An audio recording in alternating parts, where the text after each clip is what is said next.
pour une nouvelle FAQ. Aujourd'hui, je suis avec Aurélien Macedo. Comment ça va? Salut Fred, ça va? Ouais, ça va super. Donc aujourd'hui, grand match à venir, Lyon contre la Juve. C'est pour ça qu'on fait une FAQ. Vous avez posé des questions aussi sur les autres matchs. Et donc, on aura une surprise dans cette émission au milieu de cette vidéo. Donc, je vous en dis pas plus. Et aussi à la fin. Donc là, on va commencer avec la première question, mais on a la présence d'une des voix de Foot Mercato. Quentin, comment ça va? Bonjour à tous, ça va très bien Fred, merci beaucoup. Tu peux lancer cette émission avec la première question. Alors, une première question qui nous vient de Twitter, de Juventus FR, qui nous demande « Pensez-vous que l'OL est capable de faire quelque chose mercredi ?» Aurélien. Oui, parfaitement. En fait, l'Olympique Lyonnais, depuis quelques années, arrive à se mettre au niveau des grandes équipes. On se souvient l'année dernière contre Manchester City, on ne les attendait pas du tout, ils avaient fait un mauvais début de saison, et hop, ils réussissent à gagner 2-1 à l'Etihad et dominent Manchester City chez eux 2-2. Contre le Barça, ils étaient encore au niveau. Ils font match nul. Ouais. Ok, ils explosent au Camp Nou en perdant 5-1, mais au final, ils sont à 2-1 jusqu'à la 75e. Ouais. Donc c'est une équipe qui est habituée à ce niveau de compétition et qui a cette expérience justement des grands rendez-vous. Après, la Juventus, c'est une équipe qui est difficile à jouer. Ça laisse souvent des matchs fermés. On se souvient notamment des affrontements contre l'OL. Il y a eu le 1-0 avec le but de Cuadrado, le 0-0 en Europa League en 2013-2014 où au final ça se joue sur un coup franc de Pirlo. Donc l'OL est armé pour ce genre de match. Après, il y a toujours des contextes qui sont différents. Là, c'est une nouvelle saison. On sait que Lyon a perdu des joueurs importants, Memphis Depay. Là, on va voir comment ça va se passer en championnat avec Rudy Garcia. Au niveau du jeu, c'est pas toujours ça. Les résultats suivent parfois. Enfin, c'est très irrégulier. Mais comme tu l'as dit, lors des matchs de Ligue des Champions, on a un Lyon qui souvent joue à un meilleur niveau, en tout cas qui répond présent. Et là, pour une confrontation aller-retour, en plus à domicile, pour le premier match, il y a des possibilités. C'est ça, absolument. Ok.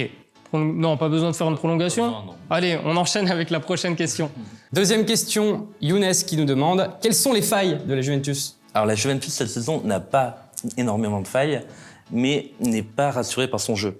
En fait, depuis le début de la saison, Maurizio Sarri cherche, expérimente différents systèmes.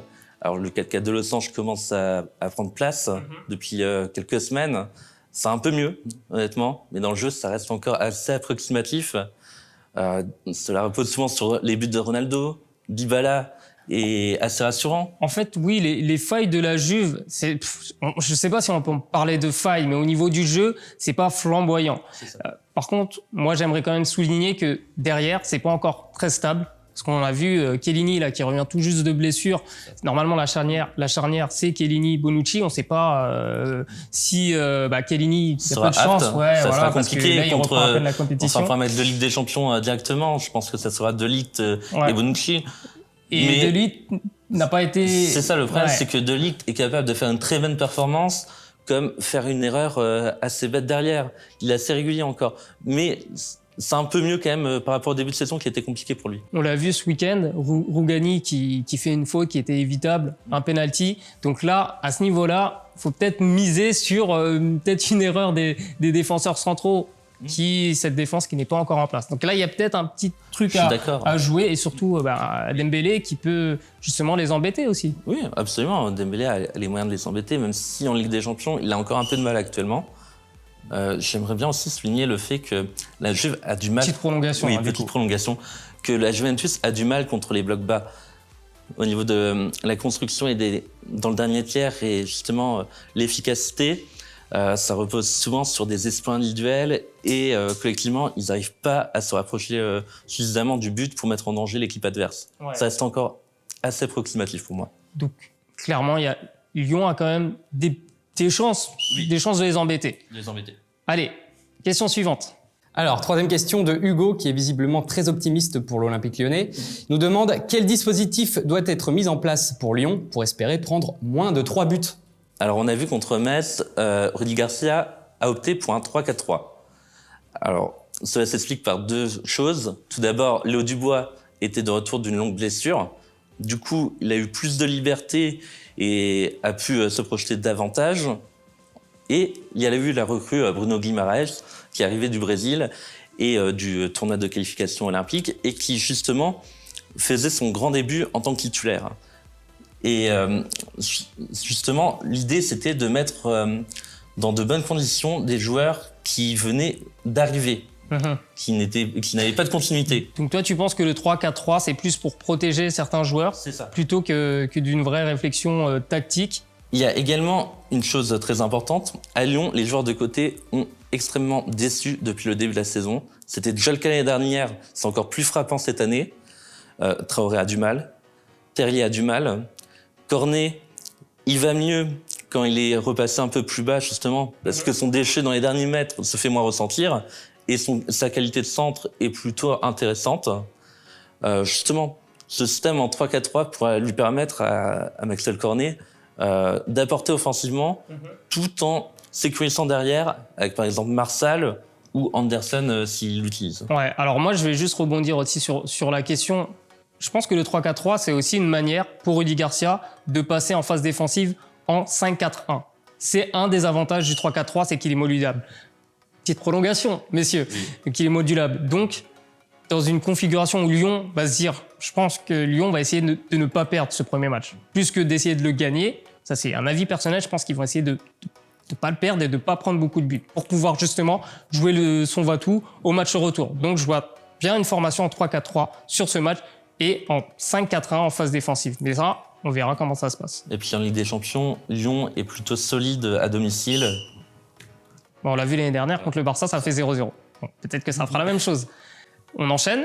Question de Baptiste qui nous demande quels seront les principaux joueurs à surveiller côté Juventus, et il précise, entre parenthèses, sans compter Ronaldo. Mais c'est sûr qu'on pense tout de suite à Ronaldo quand on pense à la Juventus en Ligue des Champions. Cette année, il y a un homme, c'est Paulo Dybala. Paulo Dybala, on se souvient de son magnifique coup franc contre l'Atlético de Madrid. C'est un joueur qui, depuis l'année dernière, commence vraiment à prendre en importance en Ligue des Champions. L'année dernière, il marque contre le Young Boys, il est décisif contre Manchester United. Là, il est de nouveau important en phase de poule, les matchs contre le Lokomotiv Moscou et le Bayer Leverkusen. Donc, je pense que il va être très précieux. Justement, on pense aux coups de pied. Il y a les coups de pied arrêtés. Ouais. Et puis, je trouve qu'il prend de plus en plus d'importance dans le système Sarri. Il enchaîne les grosses performances. Ouais, moi je suis d'accord avec toi. Dybala, là, sur le dernier match, la Juve n'a pas joué en losange, elle a joué plutôt à 4-4-2 à plat.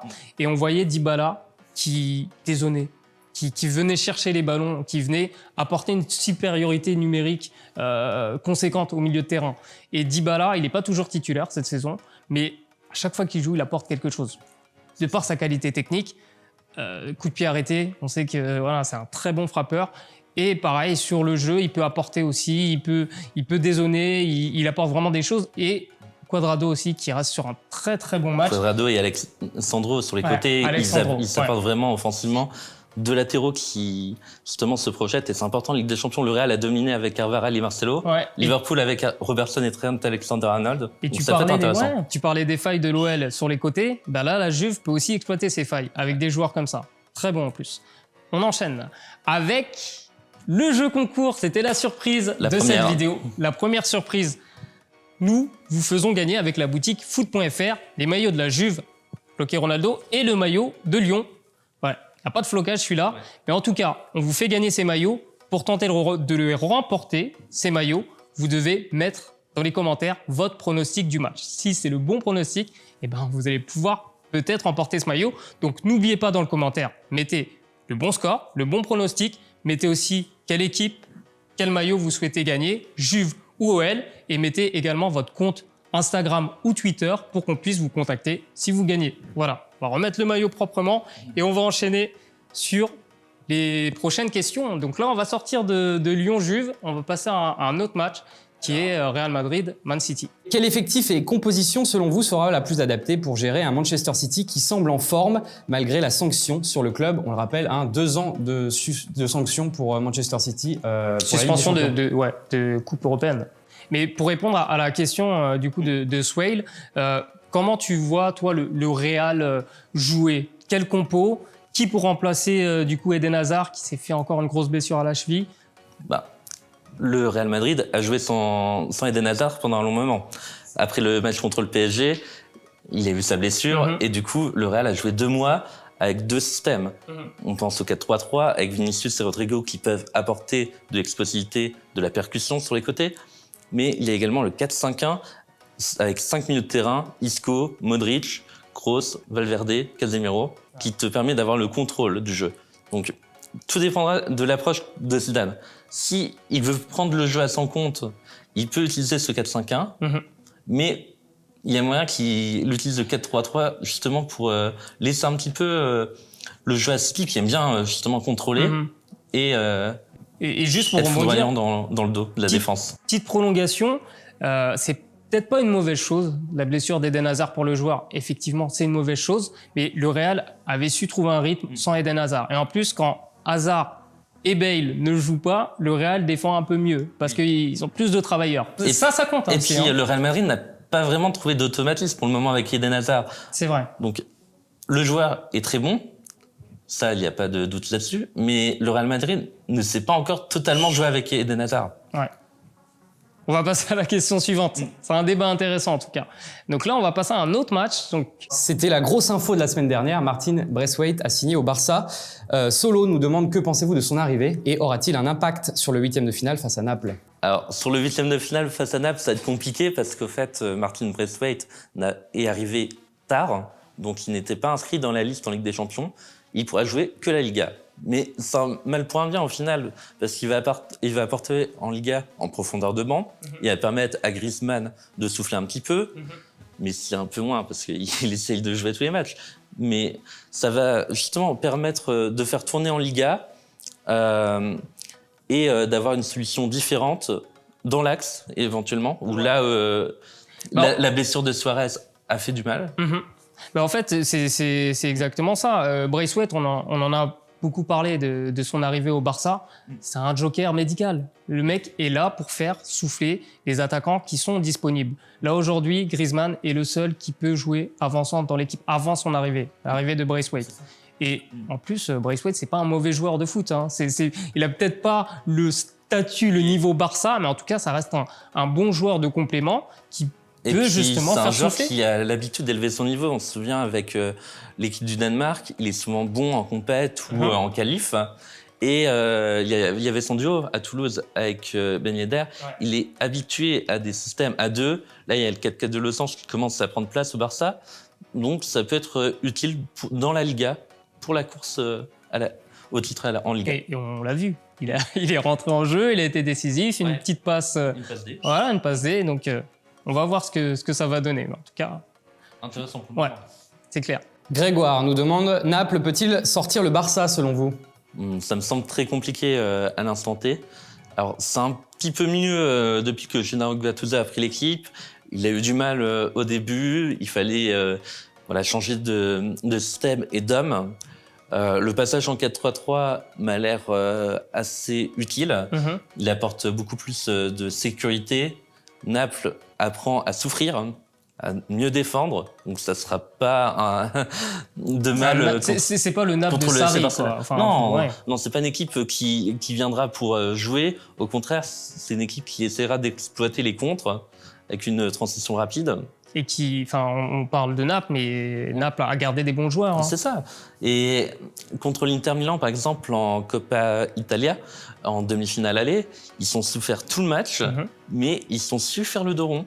Ils ont montré de la solidarité, de l'agressivité, et ils sont marqués sur une de leurs rares occasions par Fabien Ruiz. Ouais, avec une belle frappe. Ouais, un très beau but où il prend le meilleur sur D'Ambrosio. Donc, le Napoli a des qualités offensives. Ça va être difficile, sincèrement, contre le Barça. Le Barça, ça reste le Barça. Ok, ce Barcelone a du mal cette saison. C'est pas le grand Barça, mais c'est de mieux en mieux au fur et à mesure des semaines. Là, on le voit. Et il y a un gap de différence qui sera très compliqué à régler. Ouais, pour le Napoli. Après, le Barça, c'est déjà cassé les dents contre la Roma, donc on ne sait jamais, mais ça va être compliqué. Pourquoi pas? Prochaine question, Pierre-Louis Bayeux de YouTube nous demande « Est-ce que Chelsea va réussir à contenir Lewandowski et Gnabry, les hommes en forme du Bayern ? Et Giroud aura-t il sa place de titulaire pour peut-être répondre à Robert Lewandowski ?» On a deux questions en une là. Alors, on commence par la première sur le Bayern Munich. Le Bayern Munich va mieux depuis qu'il y a Hansi Flick. C'est une équipe qui se base sur un jeu vers l'avant, rapide, avec notamment Alphonso Davies côté gauche. Lewandowski est en très grande forme depuis le début de la saison. Il enchaîne les buts. Gnabry, il était un petit peu moins bien ces derniers temps. Il a fait un gros match là contre Paderborn. Ouais. Chelsea a des problèmes défensivement. Le passage à 3 derrière fait un peu de bien par moment, avec notamment Azpilicueta qui est très bon. Ça rappelle, il apporte cette solidarité. Ça rappelle le Chelsea de Conte. Oui, de Conte, ouais. Justement, qui marchait plutôt bien avec cette défense à 3. Bien, ouais. Et là, contre le Bayern Munich, ça va être une belle opposition, assez équilibrée. Et je pense que cette équipe de Chelsea peut faire des jouets. Lampard a trouvé des plans contre Mourinho, par exemple, avec Tottenham, où il lui a mis 2 masterclass sur les 2 matchs.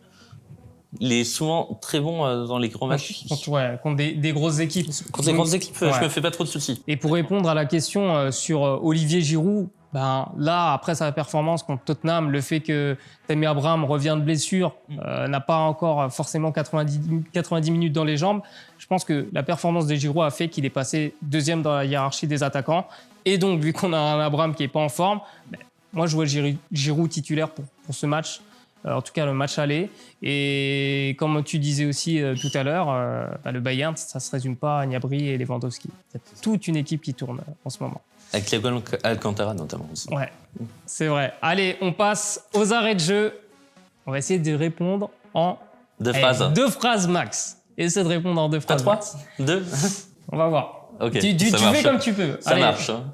Messieurs, êtes-vous prêts? Oui.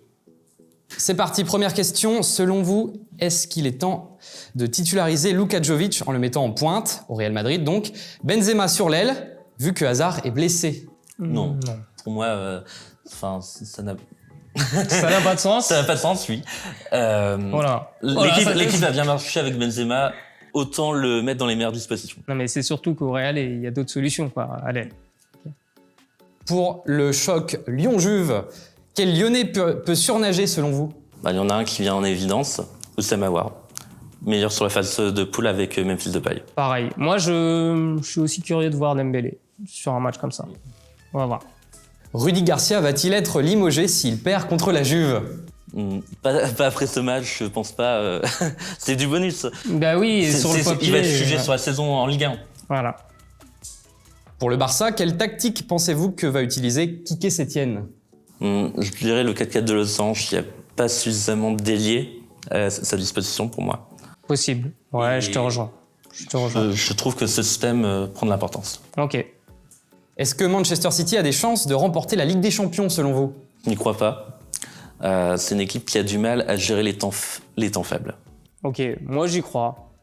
Il y a de la qualité, il y a un bon entraîneur, pourquoi pas. Surtout que c'est un peu la dernière chance pour eux. Et surtout qu'on arrive à la fin de l'émission et je vous promettais une surprise. Quentin, la voix, va se montrer. Allez, viens nous rejoindre. Quentin. Alors, je ne suis pas la voix, il y en a plusieurs. Oui, il y en a plusieurs, mais tu fais partie des anciens. Et Quentin, c'est ta dernière semaine avec nous. Exactement. Donc, est-ce que tu as un mot à dire là aux abonnés? Dernière semaine, effectivement. Dernière vidéo jeudi pour la revue de presse, ce sera ma dernière. Mais un mot, évidemment, pour vous, les abonnés et les internautes. Merci de nous avoir propulsés à 1 million d'abonnés. Et continuez à vous abonner, parce que je vous laisse entre de bonnes mains et entre de bonnes voix. Je les vois, ils sont derrière la caméra et ils sont tous là. On est 4 exactement à faire les voix pour Foot Mercato. Vous les verrez peut-être un jour tous. Peut-être, on verra. s'ils osent se montrer. En tout cas, vous allez les entendre. Et voilà. Quentin, pour finir, est-ce que tu as un pronostic pour Lyon-Juve? On sait que les abonnés vont peut-être pouvoir gagner des maillots avec le bon pronostic. C'est quoi ton bon pronostic? Moi, je dis grosse surprise 2-0 pour Lyon. Et ouais. Ouh, monsieur les joueurs. La grosse cote. Voilà, merci pour cette nouvelle FAQ. N'hésitez pas à poser vos questions dans les commentaires. On peut relancer des débats. Et nous, on vous retrouve bientôt pour une nouvelle FAQ sans Quentin, malheureusement. Allez, ciao. Ciao, allez, lance. Salut.